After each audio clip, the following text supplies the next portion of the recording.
Hi guys, it's Chris at Cork and Crown. Not in the shed, but in a garden in Devon. A very nice garden as well. So continuing from where we were yesterday, trying some more cider. And this time I'm going to try some more cider from Burrow Hill. But it's very different to what we had yesterday. And in fact, it's not a cider, it's a perry. And there it is. There's the perry. So we're in the shop at Burrow Hill. Shop, I mean, it's like a crazy dark barn. It's fantastic. I love it. Sort of grabbing stuff, and I spotted this perry, which I never had before. So I thought I'd buy it and try it. So it's champagne method. So they ferment the juice, and then they bottle it and add some more sugar, which is dosage or tirage. I can't remember. Champagne method or traditional method is supposed to call it if it's not made in champagne, which it isn't. So traditional method, and then they leave it for a year to age. Then they freeze the necks. So the bottles are gradually turned upside down as they're aged, and so all the lees, the yeast, the dead yeast and so forth ends up in the neck. You freeze the neck, you open it up, the carbonation forces out all of that stuff that's in the neck, the lees and so forth, called disgorgement in French, disgorging, and then you top it back up again with a bit of apple juice or whatever. And then you recork it, and then it's ready to sell. And it'll re-ferment again in the bottle with whatever you've topped it up with, the sugars that you've topped it up with, the liquid that you've topped it up with.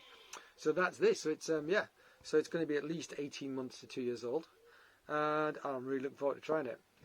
So let's get the top off and give it a go. It's really cold, this, so hopefully it won't blow up. Let's find out. I'll do it like this. So if it does blow up, let's see it blow up.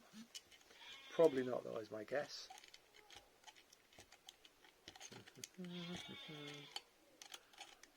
If I can do this, there you go. Okay, so, I'm tasting it into my jug. I think I was calling it a gravy jug yesterday, but I don't think it's a gravy jug. I think it's probably a milk jug. For starters, gravy in a clear jug looks a bit odd. And also, you couldn't get one portion of gravy in that jug, it's too small. Let's call it a milk jug. I'm going to taste out this milk jug because it was the best thing I could find in the fridge, because it's tapered at the top, so you get all the smell up your nose. Alright? Right, let's try this. Oh, there we go. It's starting to come out.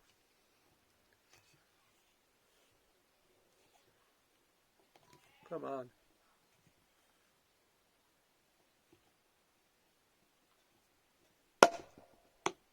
Bonk. Way! Lost a little bit. It was going to come out there. Let's pour some of this in this glass and try it.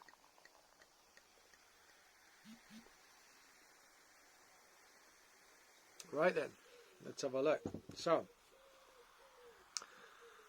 So quite light in colour, which you'd expect from perry. It doesn't say what the perry varietals are on it, but it'll be a blend, I imagine. It's 7.2%, so nice and strong. I mean, it's getting up towards wine, but it'd be a very delicate wine if it was a wine.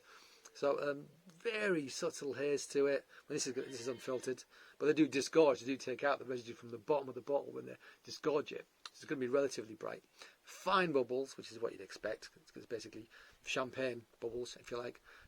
Maybe a slight Pinot Gris pinkiness to it. Very subtle. Let's give it a swirl and give it a smell. It smells good. It smells good. And there's a definite pear element to it on the nose, absolutely. It seems strange to say that, but you don't always get it. You don't always get what you expect when you're tasting sort of farmhouse cider, cider being aged in bottles or aged in oak and so forth. I assume it's wild yeast they've got in here because it's dry, so the yeast, the wild yeast, are always going to take it to dry, as with champagne yeast. I'm assuming they're using the wild yeast though to ferment it. Delicate nose. Very delicate pear, sort of slight pear drop, if you like. But it smells dry rather than sweet. As I always say, you can't smell sweet. You only know if it's sweet or dry when you try it. This smells like it's going to be sweet, although perry, sorbitol in pears, or perry, it's non-fermentable and it's sweet. So usually you have some residual sweetness because of the sorbitol that's left in there after the yeast have finished their business. Let me try this. Okay? Cheers.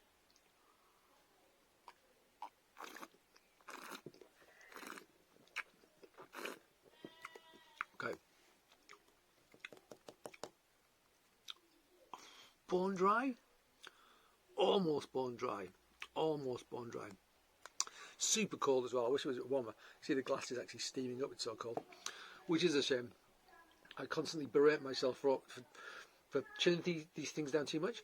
But if you're going to open like one of these top champagne style bottles, the pressure in there can be so great that if you heat them up or let them warm up a bit, it can be really explosive. So it's safer not to. Also, you don't end up losing it all over the floor.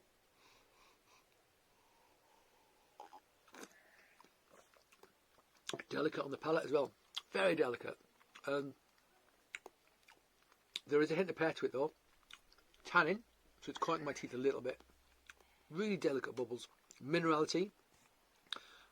Going to a river, pick out a clean river. You know, not like a beck in Teesside where I grew up. I mean like a mountain stream, let's say. Pick out a lovely looking stone, lick it. Minerality, that's what you get. Also maybe a bit of the pear skin. That's what it makes me think of as well.